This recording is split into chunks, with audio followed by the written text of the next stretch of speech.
Welcome back everyone, it's Vaz again with another video from World of Warships Legends.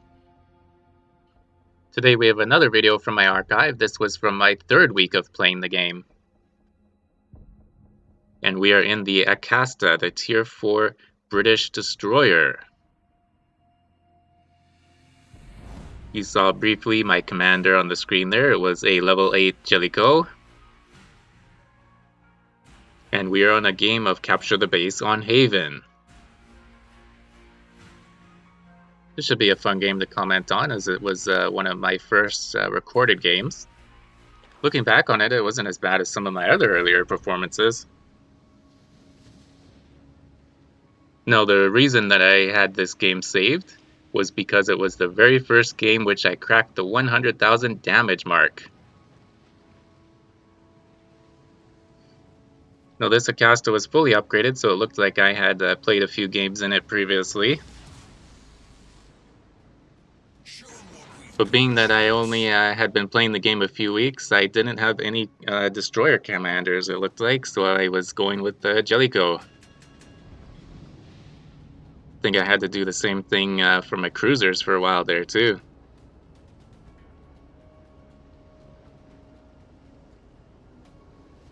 So we do have our shipping forecast here. And this is a tier 3 and 4 game. Joining myself, we have a Friant, Kuma, Danae, Phoenix, another Phoenix, a Königsberg, Omaha, and a Kaiser. And on the enemy team, we have a Gremiakchi, a Kuma, a Karlsruhe, don't know how to say that one, Danae, 2 Phoenixes, a Kirov, and a Furitaka, along with an Orion. We have an eastern spawn on this map, and we are in the southeast. So we are headed in that direction, mostly up in the middle section here. Right away we see a couple of enemy cruisers.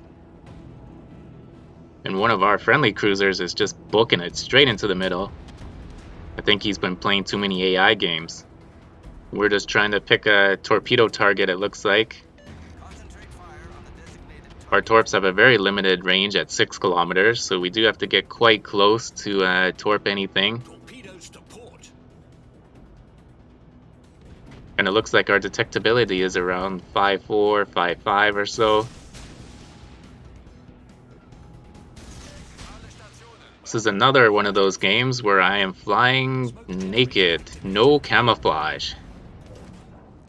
It's pretty funny to watch these early games where I'm never using a camouflage. Can't believe it. And we tried to throw some torps out there, but I don't think we're gonna have any luck hitting anything. We were spotted briefly there, so we did have to pop a smoke, I think. Just judging by things there, it looks like our detectability is about 5.7. So after popping our smoke, we did lose our detectability, so we do start firing on that Furitaka, causing a fire. And it does appear to be sticking. Checking our backside there, making sure that we don't have anyone jumping us from behind. Take a few shots to scare that Phoenix away. And we did get a torp hit on that Furitaka. Not sure if he was saving his damage con after we lit him on fire, just in case he thought he might get torped, but that was pretty smart on his part. And our short-lasting British smoke causes us to become detected again. We're probably not used to that. That's something you have to be pretty wary of when you're first starting out on the British destroyer line, if you're used to other lines, is how short the smoke lasts. And this Phoenix there that we took a pot shot at earlier probably didn't appreciate it, so he is charging at us. Now, even though we do have our smoke down, he's still charging into it blindly. He is being spotted by one of our teammates, which gives us the advantage. We're able to see where he's headed and throw some torps out against him.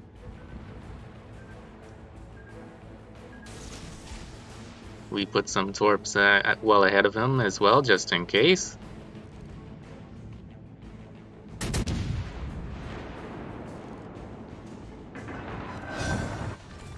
And he runs into our first volley of torps, dead center. netting us a devastating strike on our first kill of the game.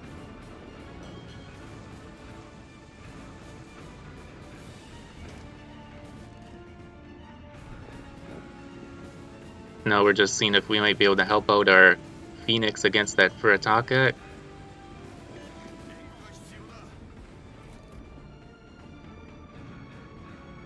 And we are not. He gets torped by the Furitaka.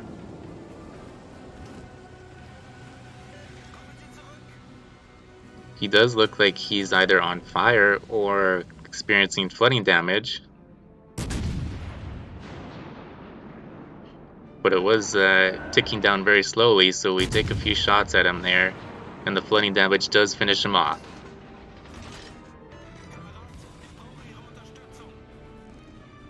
No, we have been spotted by the Phoenix, and so we are just trying to lose our detectability, it looks like. Someone's spotter plane is having a look at us there.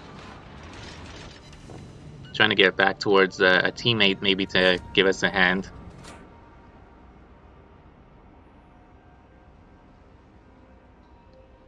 Alright, now that we've dropped our detectability, we can turn the tables and attack this Phoenix.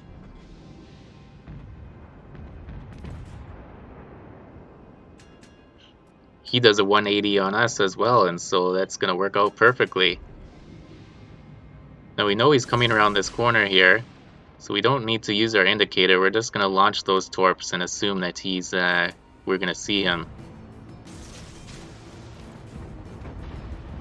And he's got the jump on us there, so we've got to take evasive maneuvers.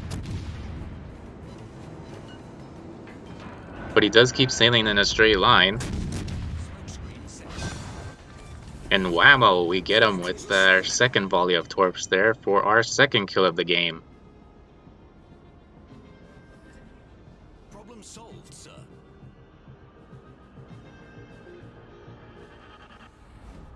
It appears that all of the enemy ships on our side there, the east side, are all taken care of. So now we have to make our way all the way to the other side.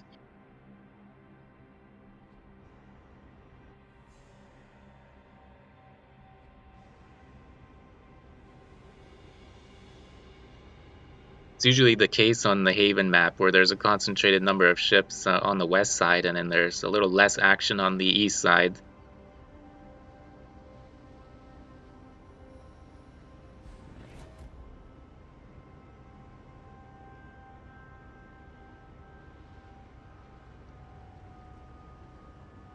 We were even in ships for a while there, but now we are down in ships, so we do have some work to do.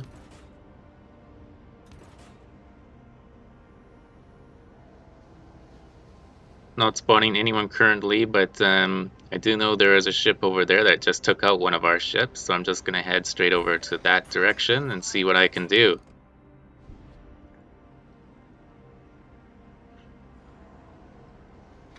I am at nearly full health, and I do have 3 smokes left, which is a bonus. Our friendly battleship there is asking for support, and so we let him know that we're on our way. And since we think that there'll be some enemy ships heading our way soon, we say that maybe we should stick to the base. And it looks like our friendly cruiser is going to be headed towards their base, and so it makes sense that I should stick around our base to hold off the enemy ships.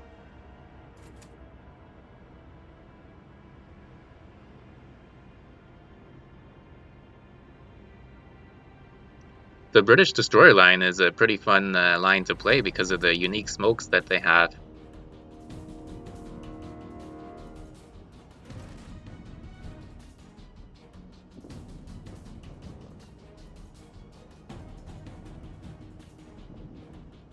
And our battleship has finished off the enemy Danae, so we are again even in ships.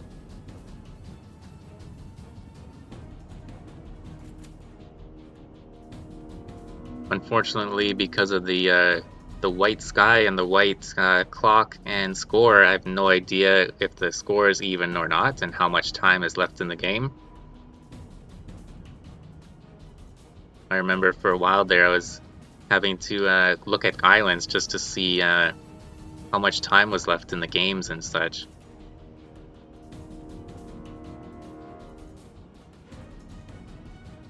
So now in front of us, a Kuma and the Kaiser have appeared, and we've gone just a little bit too close.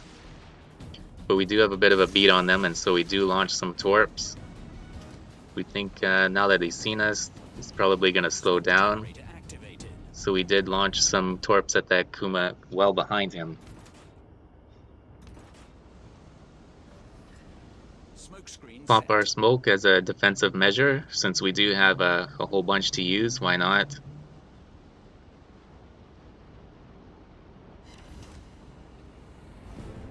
Want to try and scare them away from the base while our friendly cruiser goes and captures their base.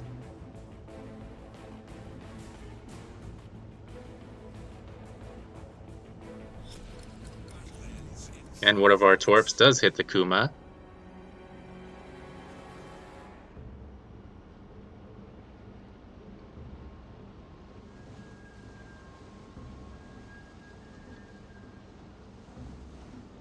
And he did not take kindly to that, and he is up our ass. Look at that. So we need to start taking some shots at him here.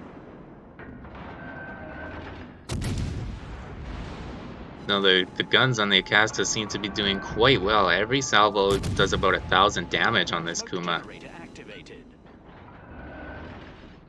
So at this rate, we're just going to keep on firing, and we're probably going to take care of him in this case. He's firing blindly into the smoke.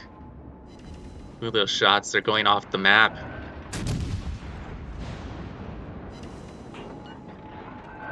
We start a fire on him.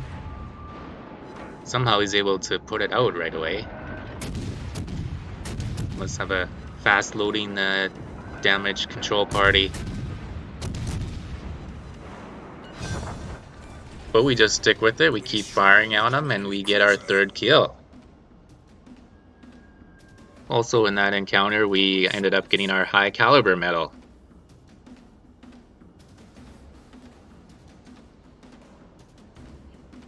Now that puts us in the driver's seat here. We are up in ships, and we are very close to capturing their base.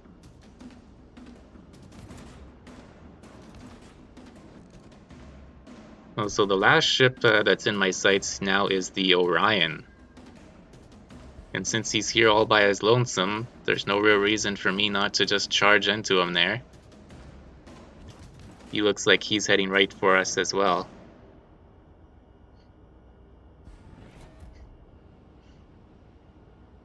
Looks like our battleship and cruiser are contending with the enemy cruiser. And he was able to reset the capture points on their base.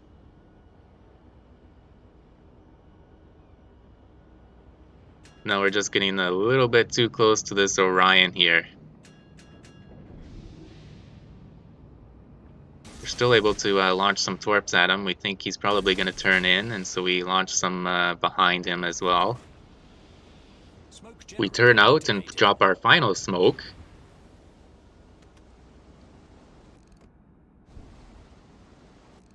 And the Orion makes a grave mistake there. He turns his broadside to our torps. At the same time, our teammates have eliminated the enemy Kirov. And our torps go in for another devastating strike, our third of the game, and our fourth kill overall. Ending the game with 109,614 damage, a new personal high at that time. We're way atop of the leaderboard with over 2,200 XP, and we had quite a nice little profit there. Well, that was fun to watch myself play in the Acasta way back in the first month I was playing the game. Well, if you did like that video, give it a thumbs up. Go ahead and hit that subscribe button if you do want to see more of my videos. And until next time, stay healthy and do what makes you happy.